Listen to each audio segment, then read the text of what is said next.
감사합니다. 저희들을 사랑하시는 하나님, 오늘도 어린 자녀들을 품에 안고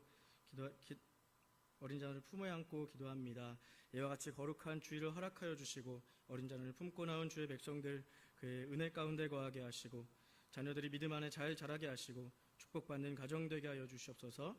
이 시간도 말씀을 전하는 종이나 말씀을 듣는 우리 모두가 다 주의 말씀 앞에 깨달음의 은혜를 주시고 말씀 안에서 순종할 수 있도록 은혜 내려 주시옵소서. 예수님의 이름으로 기도드립니다. 아멘. 오늘 말씀의 제목은 누가 예수님의 가족인가? 누가 예수님의 가족인가? 라는 이 말씀의 제목을 가지고 함께 은혜 나누기를 원합니다. 최근에 2주 전에 남북 이산가족 상봉 행사가 열렸죠. 그래서 8월 20일 월요일부터 26일 주일까지 일주일 동안 금강산에서 1차, 2차에 걸쳐서 그렇게 만남이 있었습니다. 저는 그 모든 과정을 지켜보지는 못했지만 뉴스에서 마지막 날 헤어지는 장면을 보는데 어땠을 것 같습니까? 21차 이산가족 상봉이거든요. 우리는 많이 봐왔고 예상하던 대로 헤어짐으로 눈물바다를 잃었습니다. 그 중에 한 가지 이야기를 짧게 소개시켜 드리면요. 92세가 되신 남측에 계신 한 할머니께서 이제는 거동이 불편해서 못 움직이시고 그래서 만나지 못한 94세 언니에게 편지를 써서 보내는데 89세 된 남동생에게 그 편지를 전달하는데 손을 잡고 오열을 하더라고요.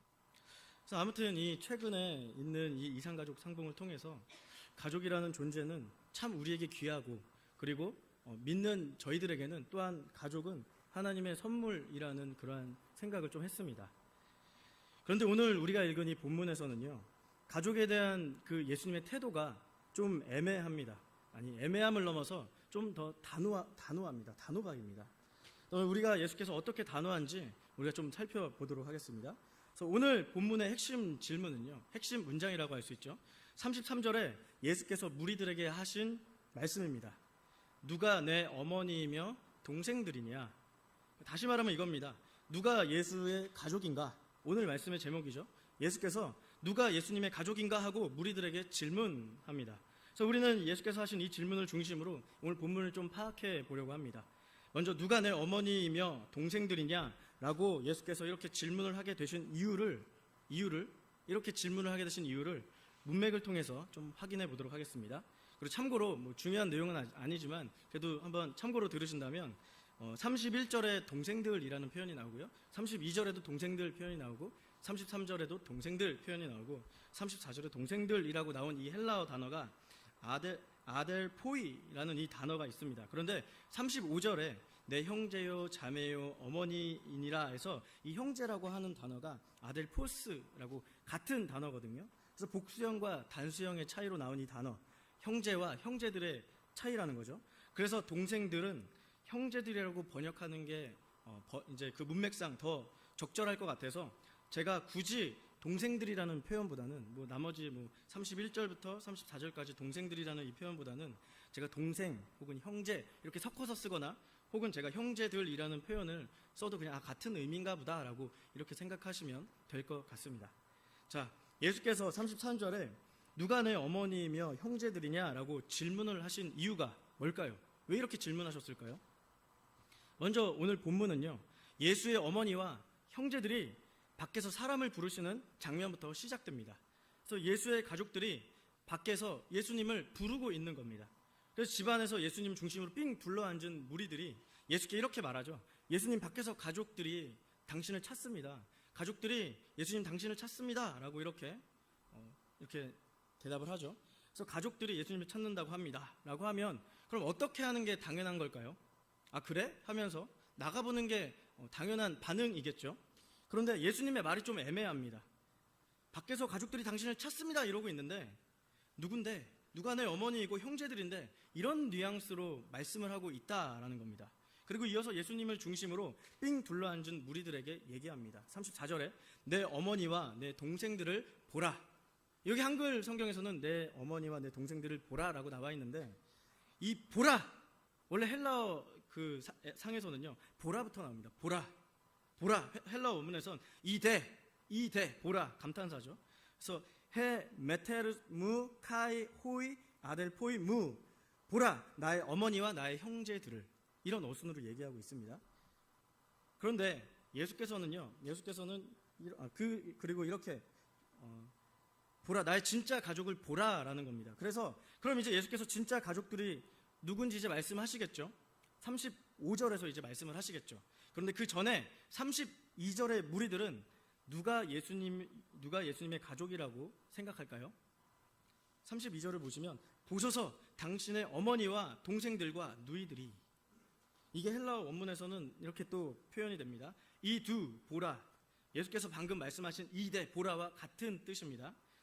메테르수 카이 호이 아델 포이수 카이 하이 아델 파이 수. 제가 여기서 헬라어로 이렇게 얘기하는 건 잘난 체하려는 게 아니라 이 문맥 구조 틀이 같다라는 거예요. 그래서 당신의 어머니와 당신의 형제들과 당신의 누이들을, 무리들이 이렇게 얘기하는 겁니다. 보소서 당신의 어머니와 당신의 형제들과 당신의 누이들을 이라고 얘기를 하고 있는 겁니다.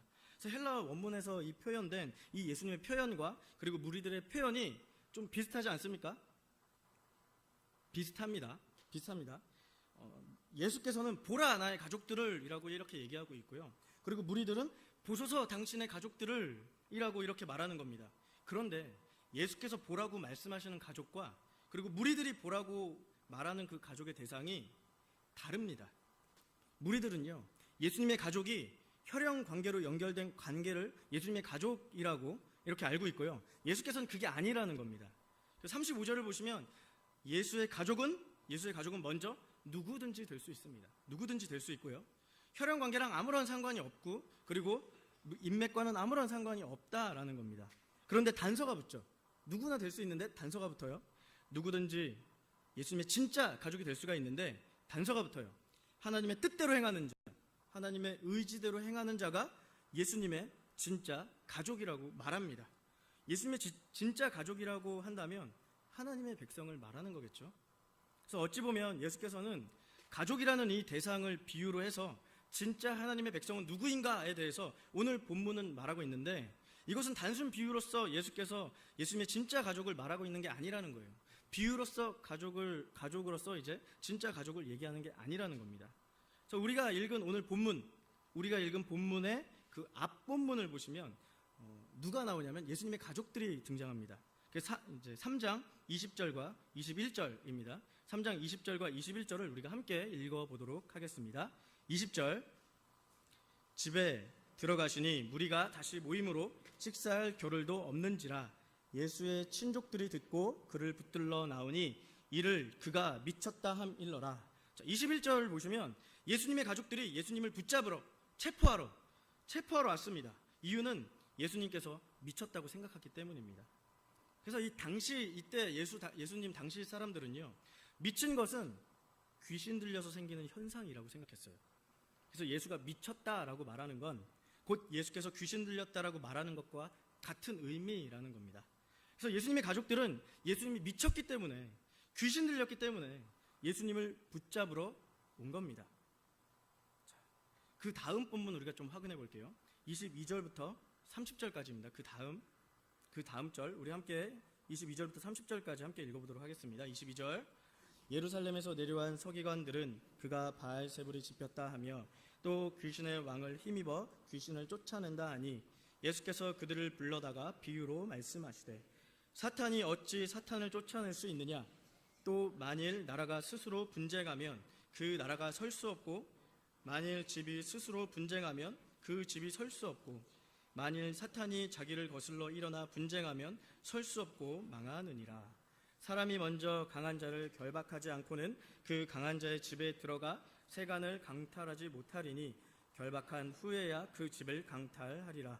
내가 진실로 너희에게 이르노니 사람의 모든 죄와 모독하는 일은 사하심을 얻되 누구든지 성령을 모독하는 자는 영원히 사하심을 얻지 못하고 영원한 죄가 되느니라 하시니 이는 그들이 말하기를 더러운 귀신이 들렸다 함이러라. 아멘. 여기서 예루살렘에서 내려온 서기관들이 등장하죠. 서기관들이 등장합니다. 여기서 예루살렘에서 내려온 서기관들은요, 예수께서 귀신의 왕 바알세불에 붙들렸다라고 주장합니다. 그래서 이 서기관들은요, 예수께서 축귀, 즉 귀신을 쫓아내는 그 현상들을 보고 바알세불의 힘에 입어서 귀신을 쫓아냈다라고 주장하고 있는 겁니다. 그런데 예수께서는요, 이런 서기관의 주장을 반박하죠. 24절을 보시면 24절에 나라가 나뉘어서 분쟁하고 싸우면 그 나라는 망하게 될 거다. 마찬가지로 26절에 사탄의 나라도, 즉 바알세불의 나라도 나뉘어서 분쟁하고 싸우고 사탄이 바알세불이 귀신을 쫓아낸다면 그 나라는 망할 것이다. 사람들도 누구나 이걸 안다. 사람들도 이걸 아는데 사탄이 이걸 모를 리가 없겠느냐. 따라서 사탄이, 바알세불이 자신의 졸개들인 귀신을 쫓아낼 리가 없다. 만일 사탄이 그렇게 한다면 그건 사탄의 나라가 붕괴되는 결과를 낳을 것이다. 이렇게 말씀하시는 겁니다. 그리고 이어서 예수께서는 이 축귀, 귀신이 쫓아내는 이 현상, 축귀가 발생하는 이유를 말씀하십니다. 27절을 보시면 강한 자를 먼저 결박해야 강한 자의 집을 약탈할 수 있다. 이게 무슨 말입니까? 예수께서는 이처럼 축귀, 귀신을 쫓아내고 귀신들에게 사로잡힌 사람들을 이렇게 해방시킬 수 있는 이유가 바로 예수께서 사탄, 귀신의 왕 바알세불을 이미 결박했기 때문이라는 말입니다. 즉 예수님께서는 이 강한 자의 집, 즉 귀신들의 왕인 바알세불을 이미 결박했기 때문에 바알세불의 이 조무래기 귀신들, 이 바알세불의 조무래기 귀신들을 쫓아냈고, 그래서 그로 인해서 사탄의 나라는 무너지고 있고 하나님의 나라가 도래하고 있다라고 이렇게 말씀하시는 겁니다. 강한 자가 먼저 결박됐다라는 건 귀신의 왕 바알세불을 이미 예수께서 결박하셨다라는 거예요. 그래서 그 강한 자의 집, 마귀의 나라, 사탄의 나라를 예수님께서 약탈할 수 있었다라고 이렇게 말씀하신 거죠. 그래서 서기관들이 이 예수께 대해서 귀신의 왕 바알세불에 들렸다, 귀신 들렸다라고 하는 이 말에 대해서 예수께서는 서기관들에게 성령을 모독하는 죄라고 말합니다. 왜 그렇게 말씀하실까요? 예수께서는 성령으로 힘입어 귀신을 쫓아내고 있는데, 예수께서는 이 성령 하나님께서 예수님과 함께 하셔서 그 귀신을 쫓아내고 있는데, 서기관들은 그 성령 하나님께서 하신 그 일에 대해서 성령 하나님 보고 성령이 아니라 바알세불, 귀신, 사탄이라고 얘기를 하고, 그렇게 예수님께서 하신 일을 바알세불이 한 일이라고 모독하고 있기 때문입니다. 그래서 이 서기관들은 성령 모독죄를 짓고 있는 겁니다. 제가 여기까지 간단하게 좀 정리해 보도록 하겠습니다. 자, 우리가 아까 읽었던 그 3장 20절, 21절에서 누가 등장한다고 했죠? 예수님의 가족들이 등장합니다. 이 예수님의 가족들은 예수님을 미쳤다, 귀신 들렸다라고 하면서 예수님을 잡으러 오고 있고요. 그리고 우리가 방금 읽은 22절부터 30절까지에는 누가 등장합니까? 서기관들이 등장합니다. 그래서 이들도 예수께 귀신 들렸다라고 주장하고 있는 겁니다. 그래서 이 서기관들에 대해서 예수께서는 성령을 모독하는 죄를 범하고 있다라고 말씀하고 있습니다. 여기까지 정리됐고요. 자, 즉 예수님의 가족들도 예수가 미쳤다고 여기고 예수님께 나오는 것처럼 예루살렘에서 서기관들이 갈릴리까지 굳이 내려와서 예수는 바알세불에 붙들렸다라고 주장하는 것이 서로 비슷하고 흡사하다라는 겁니다. 그래서 예수님의 가족이나 이 서기관들이나 똑같이 예수님을 귀신 들렸다라고 하고 있는 거예요.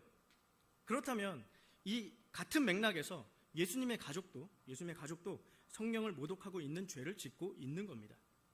그래서 복음서에서는요, 마태, 마가, 누가, 요한복음, 이 복음서에서는요, 그 예수님의 적대 세력들로 전부 다 그렇게 얘기하는 건 아니지만 일반적으로 보통은 바리새인, 서기관, 대제사장, 장로들을 이렇게 예수님의 적대 세력으로 얘기하고 있습니다. 종교 지도자가 예수님을 대표하는 적대 세력이라는 거죠.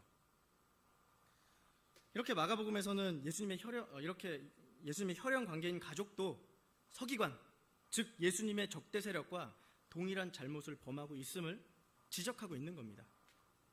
그래서 이런 이어지는 이 맥락 속에서 우리가 앞의 내용 살펴봤죠. 이 맥락 속에서 오늘 본문에서 예수님의 가족들이 찾아왔을 때 예수께서는 반가워하지 않으셨습니다. 오히려 33절을 보시면 누가 내 어머니이며 형제들이냐라고 물으시면서 예수님 앞에 둘러앉은 자들이 자신의 가족이라고 말씀하십니다. 그리고 누가 예수님의 진짜 가족인지 알려주시고요.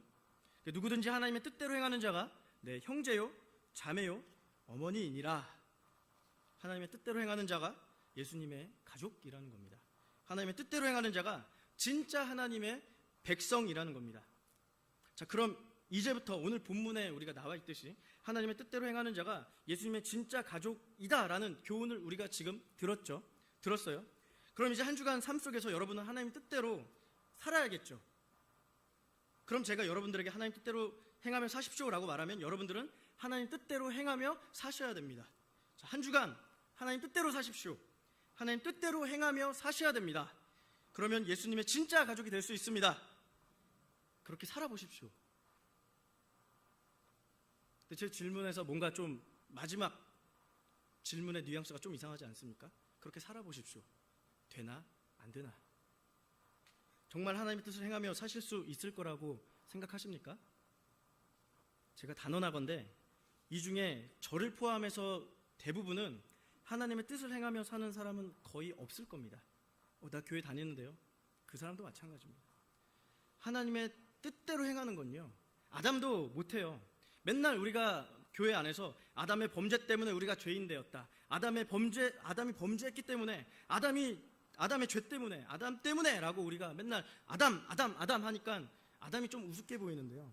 아담은 창조 때 하나님께서 아주 선하고 완벽하게 창조하신 작품이에요. 작품.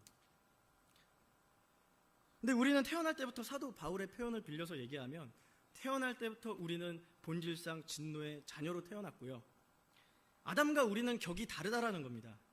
근데 그런 아담도 하나님 뜻을 행하는데 결국엔 실패했죠. 그럼 어떻게 해야 됩니까?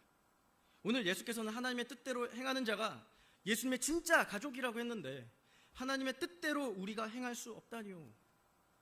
그렇게 설교는 점점 미궁으로 빠지게 됩니다. 어떻게 해야 될까요?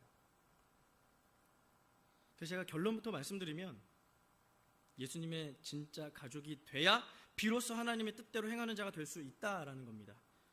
나의 행함이 먼저가 아니라 예수님의 진짜 가족이 되는 게 먼저라는 겁니다. 우리의 행함은 전적으로 타락해서 예수님의 가족이 먼저 되지 않고서는 하나님 뜻대로 행하는 자가 될 수 없어요. 처음엔 조금 할 수 있겠죠. 근데 이제 그런 의지도 곧 타락해서 다른 거에 관심 쏟고 있는 우리의 모습들을 우리는 매일 보고 있지 않습니까? 근데 왜 그런지 이제 그것을 설명하고 말씀을 마치려고 합니다. 여러분, 구약 율법에는 고엘 제도라는 게 있습니다. 고엘 제도. 그래서 오늘 예수께서 오늘 진짜 하나님의 백성이 예수님의 진짜 가족, 어머니, 형제, 누이, 제가 이걸 통틀어서 가족이라고 했죠. 예수님의 진짜 가족이라고 부르는 건요, 구약의 고엘 제도를 배경으로 예수님께서 가족이라고 말씀하고 계신 겁니다. 이 고엘 제도가 뭐냐면요, 어떤 사람이 땅을 잃거나 노예가 되면 그의 고엘들, 가족 그리고 친척들을 의미합니다. 그의 고엘들이, 즉 가족이나 친척들이 그의 빚을 대신 갚고 땅을 회복하거나 노예 상태에서 해방시키는 역할을 하는 게 구약의 고엘 제도입니다. 그래서 레위기 25장 25절 말씀입니다. 레위기 25장 25절 말씀을 제가 읽어드리도록 하겠습니다. 만일 네 형제가 가난하대요. 가족이 가난하대요. 네 형제가 가난해서 그의 기업 중에 얼마를 팔았으면, 가난해서 기업을 팔았대요. 그런데 성경에서 기업은 땅을 얘기합니다. 땅을 팔았으면 그에게 가장 가까운 기업 물을 자가 와서, 친척이 와서 그의 형제가 판 것을 물을 것이요. 가족 중에 가난 때문에 땅을 팔았으면 가까운 친척이나 가족들이 대신 그 땅을 사서 갚아준다라는 게 고엘 제도고요. 그리고 레위기 25장 47절부터 49절까지의 말씀을 제가 읽어드리도록 하겠습니다. 만일 너와 함께 있는 거류민이나 동거인은 부유하게 되고 그와 함께 있는 네 형제가 가난하게 되므로, 네 형제가 가난하게 됐어요. 네 형제는 가난하게 되므로 그가 너와 함께 있는 거류민이나 동거인 또는 거류민의 가족의 후손에게 팔리면, 노예, 몸종으로 팔린 겁니다. 가난하게 돼서 몸종으로 팔린 상황 가운데 있죠. 근데 그가 팔린 후에 그에게 속량받을 권리가 있나니 그의 형제 중 하나가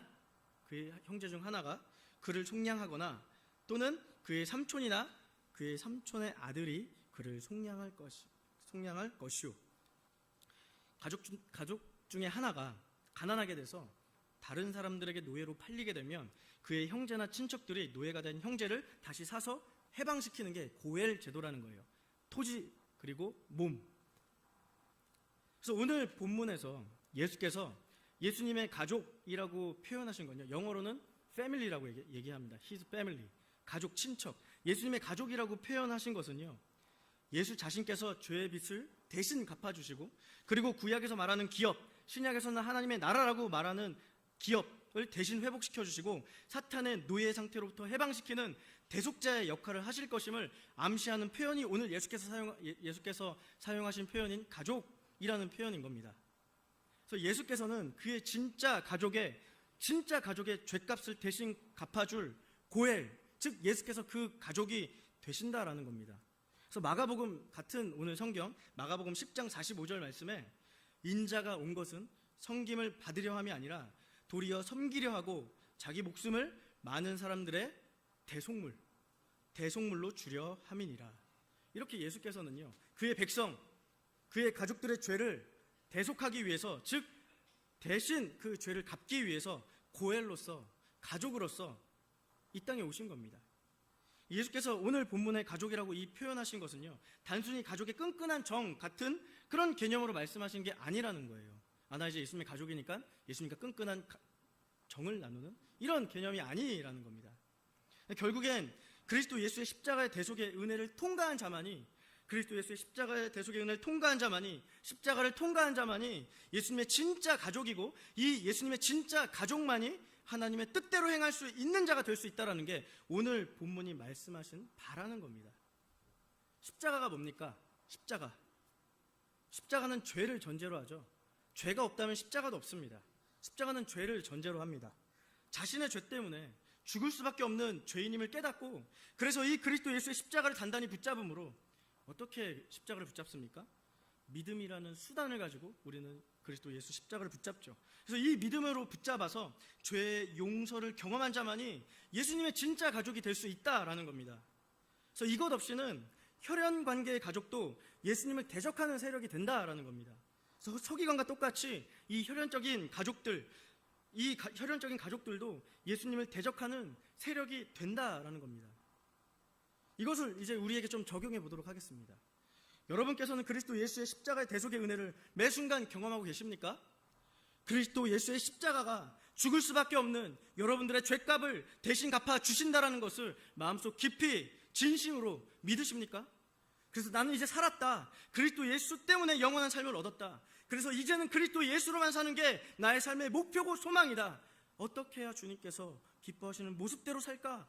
라며 예수님의 가족답게, 하나님의 백성답게 매 순간 신앙적인 고민을 하고 사시냐고요. 이러한 경험과 생각이 전혀 없다면 우리는 교회 안에 있지만 오늘 본문에 나오는 혈연적인 가족과 똑같은 그리스도 예수를 대적하는 존재로 남을 수밖에 없다라는 겁니다. 십자가의 은혜를 경험한 자만이 하나님의 뜻대로 행하며 살 수 있습니다. 이걸 이렇게 달리 표현해 보도록 하겠습니다. 십자가의 은혜를 경험한 자만이 보여지는 자연스러운 특징이 있습니다. 예수님의 가족이라서 보여지는 특징이 있다고요. 그 특징이 뭐냐면 하나님의 뜻대로 행하는 특징들이 보여지고 알아서 발현된다는 겁니다. 그래서 우리가 노력함으로 인해서의 그 한계를 인정하셔야 돼요. 왜? 우리는 태어날 때부터 본질상 진노의 자녀이기 때문에 그리스도 예수를 붙잡고 그리스도 예수의 십자가의 은혜를 경험한 자만이 자연스럽게 발현되어지고 나타나는 특징이 하나님의 뜻대로 행하는 그런 특징들이 보여진다는 겁니다. 여러분, 신앙의 중간지대는 절대 없습니다. 예수님의 가족 아니면 예수님을 대적하는 세력, 이 둘 중에 하나입니다. 우리가 가져야 될 최1차적인 관심은 집값, 땅값 이런 게 아닙니다. 나의 죄를 대속하신, 대신 갚아주신 우리의 가족 대신, 우리의 고엘 대신 그리스도 예수의 십자가를 바라보고 그 대속의 은혜에 감사하며 예수님의 진짜 가족의 특징인 하나님의 뜻대로 행하는 삶으로 자연스럽게 발현되며 사는 게 우리들이 가져야 될 이 삶에 있어서 1차적인 관심이 되어야 된다는 겁니다. 오늘 설교 말씀의 제목이 뭡니까? 누가 예수님의 가족일까요? 한 주간도 이 물음에 대한 답을 곱씹으면서 사시는 저와 여러분들이 되기를 예수님의 이름으로 부탁드립니다. 아멘. 기도합니다. 살아계신 주님 감사합니다. 말씀을 통하여 은혜 주심에 감사합니다. 주님, 우리가 이 땅에 살아가면서 진짜 주님의 가족으로 살게 하여 주시옵소서. 죽을 수밖에 없는 우리들의 죄값을 대신 갚아주신 우리의 가족 대신, 우리의 고엘 대신 그리스도 예수만이 우리의 소망이 되게 하시고, 그래서 예수의 가족의 특징인 하나님의 뜻대로 행하는 자로서의 삶이 자연스럽게 발현되어 살 수 있도록 인도하여 주시옵소서. 예수님의 이름으로 기도드립니다. 아멘.